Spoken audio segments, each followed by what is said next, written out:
अस्सलाम वालेकुम, hello everyone. दोस्तों, आज तारीख है 11 जुलाई 2020 और दिन है सैटरडे हफ्ते का।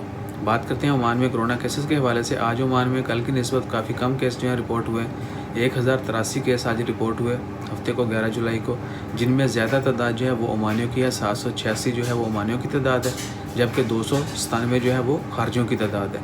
और कोरोना के अब तक के कुल जो केसेस हैं वो है 54,697, यानी 54,697 टोटल केसेस हैं। और अफसोसनाक खबर यह है कि आज ओमान में 4 लोग जो हैं वो वफ़ात पा चुके हैं, इन्ना लिल्लाहि व इन्ना इलैहि राजिऊन। और कुल लोग जो वफ़ात पा चुके हैं अब तक ओमान में कोरोना की वजह से, उनकी तादाद है 248। सेहतयाब होने वालों की तादाद काफ़ी बेहतर है और ऑलमोस्ट 1000 से ज़्यादा लोग जो हैं डेली बेसिस पर 1000 थोड़े कम थोड़े ज़्यादा जो हैं वो सेहतयाब हो रहे हैं। आज अब तक जो है यानी 24 फरवरी से लेकर 11 जुलाई तक, 24 फरवरी को पहला केस रिपोर्ट होता है ओमान में और आज 11 जुलाई है, तो 11 जुलाई तक 35,255 लोग जो हैं वो सेहतयाब हो चुके हैं।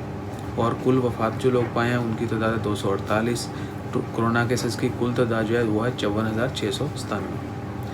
आज के केस फिर रिपीट कर दूँ। आज ओमान में 1083 केस रिपोर्ट हुए, 786 ओमानियों की तादाद है और 297 जो है वो खारजियों की तादाद है। मज़ीद खबरें देखने के लिए आप हमारे चैनल को सब्सक्राइब कीजिएगा। हम आपसे ओमान की, GCC की, इंडिया, पाकिस्तान और दीगर कंट्री की अपडेट शेयर करते रहते हैं। आपकी सपोर्ट की हमें बहुत ज़रूरत है। लाइक कीजिए, शेयर कीजिए। जज़ाकल्लाह, अल्लाह हाफ़िज़।